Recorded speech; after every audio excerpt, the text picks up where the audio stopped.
Այս դրան հետևում է 3 ամիս շարունակ բռնության ենթարկվել մեկամյա Ալեքսը մինչև գլխի հատվածում ստացված ճակատագրական հարվածը, որը նախ կլինիկական մահվան դուռը հասցրեց փոքրիկին, ապա 6 օրվա կենաց մահու պայքարից հետո խլեց նրա կյանքը։ Բնակարանի դուռը փակ է։ Հարևաններն ասում են, դեպքից հետո երեխայի մոր նախկին ամուսնուն չեն տեսել։ Փոքրիկ Ալեքսի սպանության մեջ մեղադրվող նրա կնոջ ձերբակալությունից հետո նրանց մանկահասակ երեխային էլ չեն տեսել։ Երեխուն եմ այս ընթաց չեմ տեսել, թեկոզ իր պապայի հետ տեսած չեմ այս ընթացքում։ Չեմ տեսել, տաժիրի բումերը որ հելում եմ, լուսնը չեմ պապում, լիտունի մարդ չկա։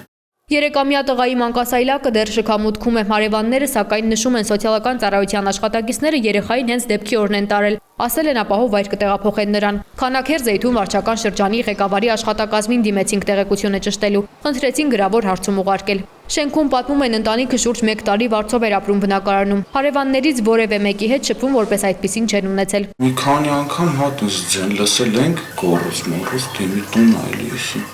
Բնակարանում ըստ հարևանների ամուսիններն ու նրանց որդին էին ապրում։ Հաճախ սակայն այլ կանայք էին գնում գալիս, ներկայանում որպես տղամարդու նախկին ընկերուհիներ։ Այդ կին ընդհանրապես ոչ մի հետ կապ չունի։ Դուք ամուսնում եք ամեն ինչը մաքուր։ Հիմա նոր երեխեն մահացել է, նոր թող ժամանակ գային հայտնաբերեն դա։ Մեկամյա Ալեքսի կենսաբանական մայրը 26-ամյա Մարիամը դեպքի հաջորդ օրն էր մեծ զրույցում նշել, թե որդուն մի քանի օրով թողել էր հոր ու խորթ մոր մոտ։ Ավելի ուշ հայտնի դարձավ, որ տղամարդը երեխայի հայրը չէ, Մարիամի նախկին զուգընկերն է։ Վարձով տանն էլ ոչ թե մի քանի օր, այլ մի քանի ամիս է մնացել ու պարբերաբար ծեծի ենթարկվել փոքրիկ Ալեքսը։ Քրեական վարույթի շրջանակում տղամարդու նկատմամբ հանրային քրեական հետապնդում չի հարուցվել։ Սպանության մեջ մեղադրվում է միայն նրա կինը, բայց չի բացառվում, որ նրան նույնպես մեղադրանք առաջադրվի։ Գիտեք, որ նաև խափանան միջոց կա ընտրված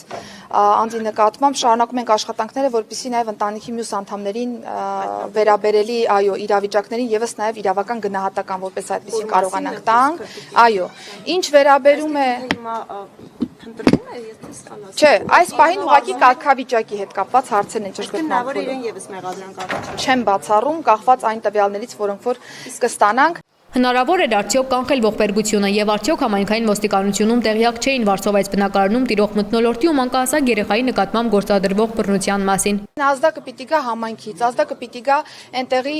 սոցիալական ծառայողներից եւ մնացյալից։ Ես վստահ եմ, որ նաեւ գործընկերներն են այս հարցը դիտարկում, նաեւ իրենց իրավասության տիրույթում, որ հասկանան եղել է ազդակ օբյեկտիվորեն թե չի եղել ազդակ նմանատիպ իրավիճակի։ Ես էլ մեր մասով համայնքային ոստիկանների կտորով եմ դիտարկում իրավիճակը, որպեսզի հասկանանք հնարավոր էր այդպիսի տեղեկատվություն մեր գործիքակազմի տեսանկյունից այո ստանալ թե ոչ, եւ եթե որևէ խախտում հայտնաբերի այս դեպքում իմ պատասխանատվության տիրույթում, այսինքն ոստիկանի աշխատանքի մասով, բնականաբար ռեակցիան շատ